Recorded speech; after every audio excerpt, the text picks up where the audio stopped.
Have the Baltimore Ravens constructed the best wide receiver group in the NFL? We talk about that, DeAndre Hopkins, and a lot more coming up next year on Locked On Ravens. You are Locked On Ravens, your daily Baltimore Ravens podcast. Part of the Locked On Podcast Network, your team every day.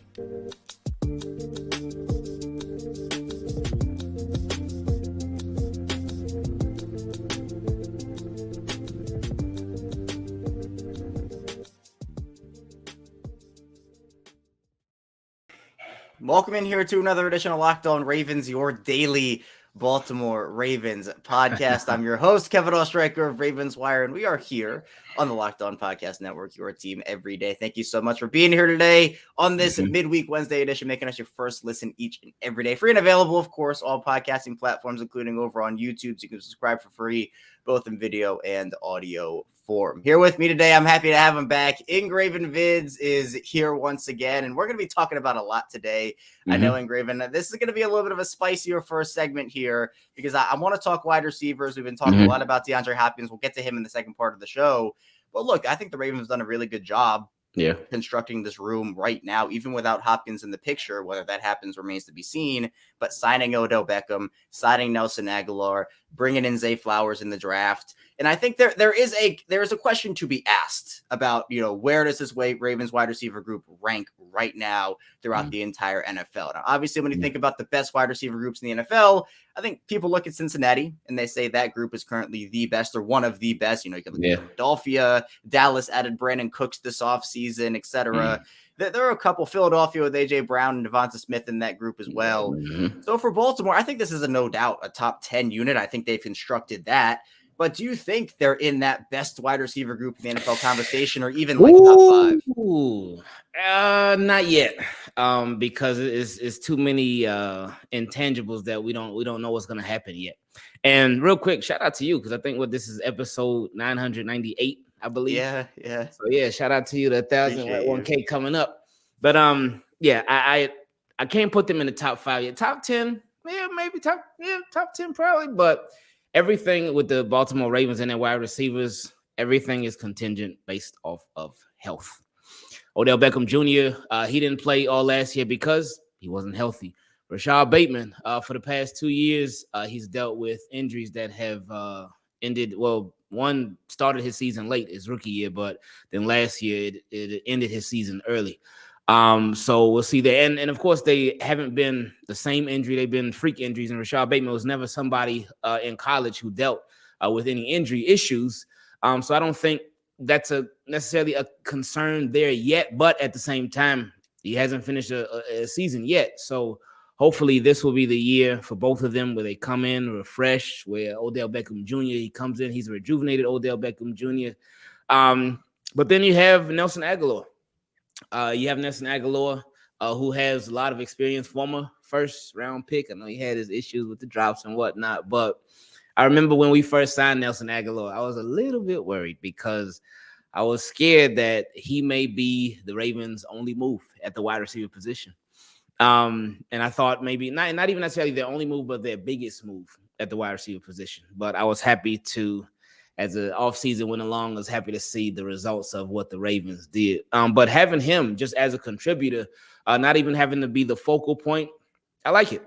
I like it because he can provide some big plays. Yeah, he's going to have the drops too or whatnot, but he can provide some big plays for the Baltimore Ravens as well. And then you just drafted Zay Flowers, South Florida's very own. But you just drafted Zay Flowers and another first-round pick in the mix.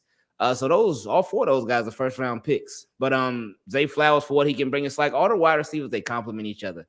And they can do different things. And that can make their job easier. It can make Lamar Jackson's job easier. And then he's not a wide receiver. I know a lot of times people like throwing him in there with the wide receiver, but he's not a wide receiver. But he's a pass catcher, Mark Andrews. So we ain't even talk about him yet. So it's like when you think about the potential of these Baltimore Ravens and their pass catching unit, it's beautiful. Top 5, beautiful. It'd be nice. It'd be real nice. But top 10, I think, is there. But as far as just strictly receivers, then you still got Devin Duvernay, too. Mr. Special Teams, Mr. Do-It-All Vinay. And now, though, I feel like the Ravens are they're in a position where it's sort of like a good problem to have, to where you have all these guys and you want to use them. You want to use them to the best of their ability. But how do you use them all? Can you get them all involved? And I ain't expecting 5 1,000-yard wide receivers, anything like that. But just to watch how Monken and Lamar uses them and how they complement each other, it's gonna be real fun to see. Yeah, and my answer, I'm with you, Ingraven. My answer is no. I do not think Baltimore has the best wide receiver group. I don't think they're top 5 either. I like Seattle's group a lot with Jackson Smith and Jigba being added in there with DK Metcalf. I think the Chargers, they're bringing Quentin Johnston. They have Keenan Allen, Mike Williams still there too. But I think Baltimore has constructed a top 10 unit. Not the best pass catching unit. Again, I would still give that to Cincinnati. But what I like about what they've done, Ingraven, is the fact that you kind of talked about it. They have all these guys here, and it's such a different comparison to last season because we knew they trusted their young guys. And if it went down, if Duvernay went down, we knew they were in a pretty big heap of trouble.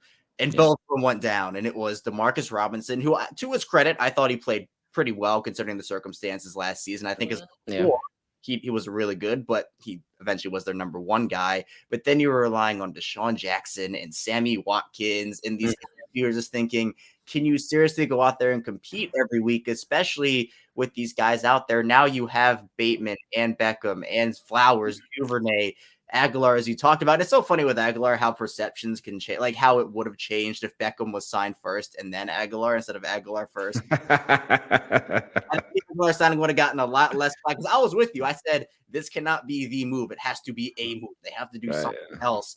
But like you, I was thinking, but it could be the move, and that's not good. Yeah, that was scary. If Beckham signed first and then Aguilar signed second, it would have been better. But I like the fact that they now have all these options, and some people are saying, well, the room is too deep. And my counter to that is, well, if guys get injured, which again, you mentioned the health factor, there's a lot of what is with this group. Right. Can Rashad Bateman and Odell Beckham both play a full 17-game season? I wouldn't bet on that. I'm sure maybe one of them will miss a game here or there. Maybe one gets injured. Hopefully they can. I'm hopeful they can. But if not, you have a guy like Devin Duvernay who stepped up last year. You have a guy like Nelson Aguilar, who you mentioned the drops are there, but he's done some stuff in this league. He's a veteran, of course. So I like the fact that they now have options in that room. Right. The options is a beautiful thing. And like you mentioned, they didn't put all their eggs into one basket. That was my biggest concern for them last year. We talked about it over and over and over and over. Like Rashad Bateman, love the potential, think he can be really, really good. But I was just hoping that they were not going to put all their eggs into the Rashad Bateman basket. And they did. They did. And early on, things were going good. Things were going good, surprisingly good. Rashad Bateman was doing his thing. Devin Duvernay, he was doing his thing, not just as a special teamer, but as a receiver too. It's like, oh, okay, hold up now. But then the injuries unfortunately happened and everything like fell apart right away as far as the passing game. So now, like you mentioned, more options. It doesn't have to be all on one person. Doesn't have to be all on Bate. Doesn't have to be all on Beckham. Doesn't have to be all on, say, like guys can help each other out and lighten the load. And that's a big factor here too, because again, it's not just that, well, this part is about the wide receivers that we're talking about right now, but then you expand that. You talked about Mark Andrews. Isaiah Likely is someone who I'm super intrigued how Todd Monken uses him in his new offense and putting him in place. Is Charlie Kohler someone also, that 3 tight end group there? But also the running backs, where look, Ingraven, we know this offense. We'll talk about it more in the third part of the show, but we know this offense is going to be throwing the football a whole lot more than we've seen over the past couple of years under Greg Roman. I think with the way that Lamar Jackson has been surrounded with weapons, it benefits him. And this is look, Lamar Jackson won the 2019 MVP, and this is no disrespect to guys like, Seth Roberts and Willie Snead and those players, but this is a far better group now. And Lamar went out there and said he wants to throw for 6,000 yards again. 6,000 is not, he wasn't being totally serious, but I think he was in a way. He wants to throw that football and he wants to sling it. He's a quarterback that can throw the ball. And I think now with not only players that can win, I mean, these guys are so many of these guys can run routes really well, but the fact that they now have different skill sets in the group. Zay Flowers, a 3-level player. Odell Beckham, we know what he can do when he's healthy. I don't think they're getting prime New York Odell, but I still think he can contribute at a high level. Rashad Bateman, we've seen the potential. There are just so many factors we know what the ceiling is for this group. It can be really high, but the floor, I think, is the medical aspect, the injury aspect, if they can just stay healthy and get reps together. Right. And that's the biggest concern with the wide receiver room. I mean, really with the Ravens overall, but really with that wide receiver room, that is the biggest sort of scare thing that I'll be worried about would be the injuries. Other than that, I think right now they're good to go. Hey, and if they want to even add even more, no problem for me. I'm all there with you. And look, that's a great segue into the second part of the show, because there is a guy who just recently became available who I think could catapult the Ravens into that best wide receiver room conversation. So coming up, we'll be talking about DeAndre Hopkins and whether Baltimore should consider adding him to their group. So be sure to stay tuned. A lot to get to on Locked On Ravens. But first, this episode is brought to you by Built Bar. And if you're looking for a delicious snack with all the sugar and calories, you need the best tasting protein bar ever in Built. And if you're like me, you want to make healthier snack choices, but don't want to compromise on taste, act like just the thing for you with Built Bars and Built Puffs. Built Bars are healthy and they taste amazing. What makes them so good is, for starters, they're covered in 100% real chocolate. That's right, real chocolate. And Built Bars only contain 130 calories and 4 grams of sugar with a whopping 17 grams of protein. And now you need to take it a box. You've been talking about ordering Built Bars at Built.com, and now you can get them at your local Walmart or Sam's Club, while you can still get your specialty flavors at Built.com. That's it. Head to your nearest Walmart today. Walk to the pharmacy section to grab yourself a box of Built Bars. You can pick up a 4-bar box of cookies and cream bar, double chocolate bar, or coconut puff. And if you're close to a Sam's Club, or grab a 13-bar box of their flavors such as brownie batter puff and churro puff. You can thank me later. We're back. Our second segment, Locked On Ravens. Kevin Oestreicher still here with IngravenVids. And Ingraven, I know DeAndre Hopkins is someone who we've talked about before, but that wasn't a trade. New developments have happened where DeAndre Hopkins has been released by the Arizona Cardinals. And at the time of this recording, as we're talking here right now, he has not been signed by anybody yet. Now, there have been the rumblings of the Chiefs and the Bills. I know the Browns have been a team that's been mentioned as well. But Baltimore was in that conversation before the draft. Obviously, since, March, they've signed Odell, they've signed Nelson Aguilar, they've drafted Zay Flowers. So if they add DeAndre Hopkins, it would be a luxury. But to me, you can never have enough guys, first of all. And the Ravens they're in the business of adding good football players. DeAndre Hopkins, in my opinion, is still a top 10 wide receiver. He's better than Odell, in my opinion. That's not a slight to Odell, but I think that he would come in there. And you just look at the top 4: DeAndre Hopkins, Odell Beckham, Rashad Bateman, Zay Flowers. That's just incredible when you throw in Mark Andrews in that conversation too. Lamar Jackson's looking at that and he's probably going, "Oh man!" And look, he requested it. He requested Odell. He did not demand it. He requested Odell and DeAndre Hopkins. Now they have the opportunity. So, Ingraven, what's your stance on the DeAndre Hopkins question here? I would say go for it, man. Like, go for it. I know people talk about how it could impact. I know Rashad Bateman's name. His name has been brought up a lot as far as how it could impact how he feels, his feelings and whatnot. But when you look at some Lamar Jackson said, hey, like when he was asked a question about how there's only one ball to go around, and what if a receiver, a playmaker doesn't feel like they're getting the ball enough? And he said, hey, hopefully if we're winning, that'll cheer them up, or they'll feel better. They'll be okay. And it would just it would make their worst receiver that much better if they added DeAndre Hopkins. It would give you an established guy. It would give you yet another insurance policy, because we talked about lightening the load earlier. That would definitely lighten the load a lot for everybody. But it would give you somebody who's been that guy. Now, and it's nice too, because the Ravens have already signed somebody who's been that guy already, that being Odell Beckham Jr., but to bring in DeAndre Hopkins as well, and you still have Bate and you still have Zay and whatnot, this would just, say, for instance, a receiver, they may not feeling the best. Their leg might tighten up. They might cramp up a bit. You tell that receiver, hey, no. You ain't got to rush back out there. You just chill. You relax. We got you covered. So that alleviates the pressure, because if you remember last year, Bateman, he got hurt. I forgot what game it was, but he came back in the Tampa Bay Buccaneers game. And in that game, he played for less than one quarter, because I remember seeing him out there. He just did not look good. He's sort of limping around. And then not even a week later, they say, oh, Bateman's having surgery on his foot. He got hurt. He's out for the rest of the season. And it seemed like the Ravens sort of rushed him back because he wasn't fully ready. And that was a game where I think Mark Andrews, he sat out a lot of that game as well. But they took their time with him. But with Bateman, they rushed him back. So now you're in a position to where there's less pressure on you as an organization at the wide receiver position, a position that you struggled at for so long, a position where there's been a lot of talk, even before Lamar Jackson, with Joe Flacco too. There's a lot of, the receivers don't want to go and play there, especially when Ravens got publicly burned by one of the best receivers to ever do it when he got traded to the Ravens, that being Terrell Owens. He said, I'm not playing there. And that trade got canceled immediately. But now it's like DeAndre Hopkins, he talked about it in that interview with I Am Athlete, how Lamar Jackson is one of the people that he would want to play for. And he said he does feel like Lamar Jackson is underrated as a passer of the football. And with DeAndre Hopkins in that interview, something that I noticed was that he really doubled down on his praise for Lamar Jackson, because initially he was asked about, if he heard the rumors about Lamar Jackson requesting him and Odell Beckham Jr. So he addressed that and he answered the question.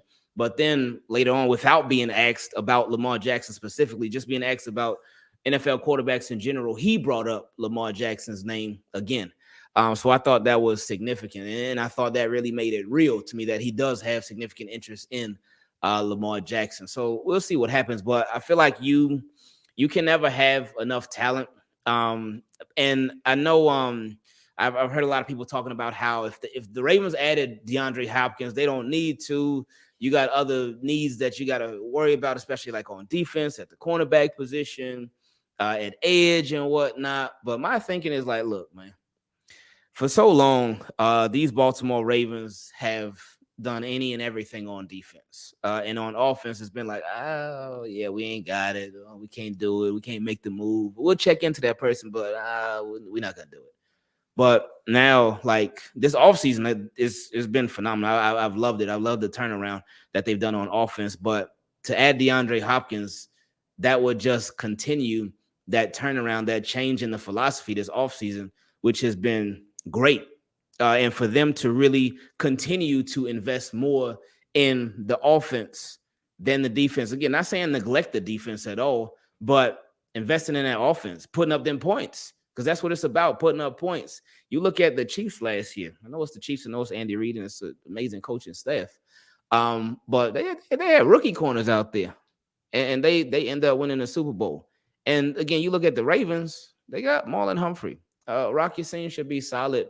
But then you got some guys that hopefully come along. Jalen Armour-Davis, Caillou Blue Kelly, Pepe Williams, who was close last year. He was really close because there were a lot of plays that went his way to where he was close to making a play, but he just was a bit out of position. So you can hope those guys really turn the corner. And you still got Kyle Hamilton playing a lot of slot corner, playing a lot around the box and whatnot. They use him in so many different ways.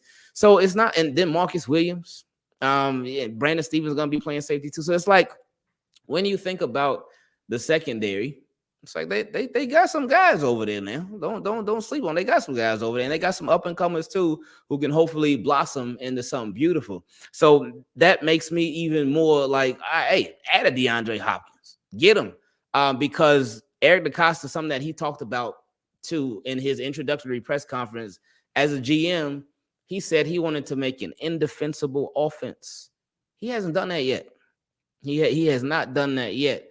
This will be yet another step in the right direction of making that indefensible offense, because they made a change in offensive coordinator. That was huge. We're going from Greg Roman to Todd Monken. But now the personnel too. The personnel is a big part of that. And what they've done so far, like I said earlier, I love it. But you added DeAndre Hopkins, I love it even more. Yeah, I think, the saying is, sometimes the best offense is defense. Sometimes the best defense is offense. You go out there, you add a guy, put up 35, 40 points a game with the new Todd Monken offense. And part of this too, Engraven, which I think is really cool, is the fact that for years, you can go back as far as you want to, we've been talking about, the Ravens have the worst wide receiver group in the NFL, that they can never add at that position. When they've added the talent, it's been outside the organization. I think they've drafted a couple really good ones recently with Bateman and Flowers. But, we look at the greats in this organization when it comes to wide receiver. It's Derek Mason, it's Anquan Bolden, it's Steve Smith Sr. I think that if you add DeAndre Hopkins, look, where did Anquan Bolden play before he got traded to Baltimore? Arizona. And now there's no draft compensation here. DeAndre Hopkins is still a really, really great player. But then you talked about kind of the other needs they have, where it's crazy where we're talking about DeAndre Hopkins as a luxury for this team. Where again, he'd be the best wide receiver on the Ravens still. Yeah. But it's not like they need him. It's not like years past where we've pounded the table for Julio Jones or some of the, talking about Antonio Brown for 3 years in a row. Like, we're not in that era right now, which I think is a very big breath of fresh air for a lot of people, myself included. Yeah. Now we're shifting more to the defense, as you talked about, with corner, with edge. Now, Marcus Peters has been a name that so many people have brought up. Obviously, he's beloved in Baltimore. He loves the organization. He loves the city as well, but not signed yet. And honestly, it's kind of crazy, Ingraven, how, I guess, low his market has been. He hasn't really had a market this offseason. Didn't play well last year. I think a lot of people can admit that, at least not to what the Marcus Peters standard is coming off of that injury. Right. Now, for Peters, I think there is a world. There is a world to me where Baltimore signs DeAndre Hopkins, and with Peters' market being the way it is, maybe they could bring him back too. But the question is, it feels like this is a Baltimore thing. Marcus Peters posted on Instagram the comment under Lamar Jackson's post saying, miss my guys. It feels like this is a Ravens thing as opposed to a Marcus Peters thing. Do you think, with the DeAndre Hopkins stuff aside, they should look into bringing him back? Now he's an outside corner. Brock Essen is also an outside corner. Marlon Humphrey can play inside, but you probably prefer to keep him on the outside. Is there a path where Marcus Peters comes back, or do you think maybe it's a break glass in case of emergencies type option during the season? Yeah, I think it would be more so an emergency. I certainly wouldn't mind if they brought him back now because, again, the more the merrier. Ravens usually every single season without fail. Hopefully this season it does fail, but usually every single season without fail, they have a lot of injuries at corner. They have a lot of injuries in the secondary. And they end up having to rely on guys that they didn't initially count on relying early on in the season. So having Marcus Peters just there as a reserve guy, or even if he ended up coming back and beating out Rocky Sin for that number 2 corner position, but would they do? I don't know if they would even entertain that. But just having him there would be great. Because it will give you a nice insurance policy. And it's like somebody that you would hope last year was an anomaly as far as Marcus Peters and the way that he played. Because it was rough. It was rough seeing Marcus Peters out there sometimes because it just he wasn't himself. And not that Marcus Peters, even before when he was healthy and whatnot, that he was this like lockdown corner, anything like that. But he was more of a playmaker than we saw from last year. Last year, there were times where he just straight up got beat. He got dogged. And sometimes it was ugly. It was ugly. And sometimes you found him out of position like a lot more last year than we had seen in previous years. So you would hope that maybe it's because he was coming off the injury, so he didn't trust his body all the way yet. But now he's a year removed, so he should be better. So hopefully that is the case, whether he signs with the Ravens or not. But I think it'd be nice to sign Marcus Peters just to have him there ready and available. Yeah, and the point I've made, Ingraven, is the fact that over the course of, their franchise history, but recently, the 3 corner rotations that they've loved where they're able to put guys out there. You can talk about, even before Marcus Peters was there with Marlon Humphrey, Jimmy Smith, and Brandon Carr. When Marcus Peters came in, it was Marlon Humphrey, Jimmy Smith, Marcus Peters. So if you have Marlon Humphrey, Rock Ya-Sin, and Marcus Peters, you can still, I know the fit's a little weird with the outside corner. Like, who do you put inside? Kyle Hamilton did it. He did it really well for him. And I think you can still put him in there. But it's not like you have to play Marcus Peters 95% of snaps this year if you bring him back. That's a really good point. Keep these guys fresh as well, which I think really it helped Jimmy Smith towards the end of his career where he wasn't playing a ton of snaps. And I know they flirted with moving him to safety and everything. But at the end of the day, he still played significant snaps for them, but it wasn't like he played every single snap. He was put in a position where they could utilize it and kind of maneuver his snaps where it's not like you put, and look, we all know Jimmy Smith was a very injury prone player, unfortunately, during his career. They needed that. Marcus Peters towards the end of his career now, maybe he just needs to not be burdened with that. So I think it's a risk, it would be a risk if they bring him back, putting him out there and saying, well, can you just not play bad? But I think that sometimes players need a year to recover from injuries like that. It was never realistic that every single Raven coming off of an injury in 2021 was going to play great. J.K. Dobbins looked really good. I don't think it was fully J.K. Dobbins yet, but still looked good. Ronnie Stanley, I thought he came back really well. Gus Edwards, I thought, showed explosiveness. Marcus Peters was the guy that just didn't have a great year coming back from the injury. So we'll see what happens there. I would still be on board with bringing him back. I think DeAndre Hopkins and Marcus Peters would be a chef's kiss to this offseason for Baltimore, bringing those two in for sure. But coming up, we'll wrap out the show talking about Lamar Jackson in the new offense under Todd Monken. So be sure to stay tuned. So plenty to get to on Locked On Ravens. We're back rounding out Locked On Ravens. Kevin Ostreicher still here, of course, with IngravenVids. And Ingraven, I'm excited for this offense personally. I know that a lot of people would have felt robbed if they didn't get to see Lamar Jackson in a non-Greg Roman offense. If he left, if he got traded, if he signed somewhere else, if Roman stayed this year, if Lamar Jackson left Baltimore not being in anything but a Greg Roman offense, obviously, Marty Mornhinweg in 2018, I don't really count that because it was towards the end of his rookie year. Mm-hmm. But now Todd Monken comes in. They're going to throw the ball a ton more. I'm excited for that. And there are just differences. I mean, look, one thing I'm excited about in Graven is the fact that we're hopefully, I'm knocking on wood, not going to see the play clock go 5, 4, 3, 2. We're not going to have that. It feels like Lamar, as he said in his interview a couple days ago, he's going to get the keys to this offense. I think that's the smart decision. I think that's the right decision. And we see quarterbacks throughout the league, in their second year, their third year, their fourth year, fifth year, continue to get added responsibility in that offense, and it continues to increase. I just don't think we saw enough of that from Greg Roman of handing that responsibility over to Lamar, where he couldn't really look at the line because he was getting to the line with 5 seconds left. He couldn't identify who was there and call out, hey, this guy's coming off the edge. Can we motion a guy over here? We're going to change this route up. We're going to change the play. He just couldn't do that. So I'm excited for Lamar to get the keys to the offense. And again, I think it's the right decision for the Ravens to give him a little more freedom. In fact, a lot more freedom in this offense. Oh, yeah, for sure. One thing that I do want to see from the offense moving forward that I feel like the Ravens have lacked a lot of, especially at critical times, is just discipline. You mentioned about the play clock getting down before they got set, them having to end up rushing plays and whatnot. Hey, and sometimes it would work, but there would be other times where stuff was just sloppy. So hopefully they have a lot more discipline. As far as Lamar Jackson, like really getting more control over the offense, really getting the keys to the offense. That can be really good for Lamar Jackson. It can be really good for him just to continue to, he's obviously a quarterback that's confident in himself, but really when you're put in a position to where you're given responsibility and you can keep that responsibility, it's not one of those things where they say, all right, we're going to give you more to do, and then they take it away the second that you messed up. When you're given it and you can keep it, that can really build your confidence. And like I said, Lamar's already a confident quarterback, but this could help him be even more confident. And then it can really give him control with his guys. He can trust them. They can trust him. And he can really run the show. There's been times where we've heard about him running the show here and there for the Ravens offense, but we haven't ever heard of it as being a consistent thing. So if it can be a consistent thing, not to say that it'll be, all right, Lamar, you got it. We don't need an offensive coordinator. But for Lamar just to be put in position to do more as a quarterback, this can help him grow as well. Because he's still like, in my opinion, I feel like we have not seen the best of Lamar Jackson yet.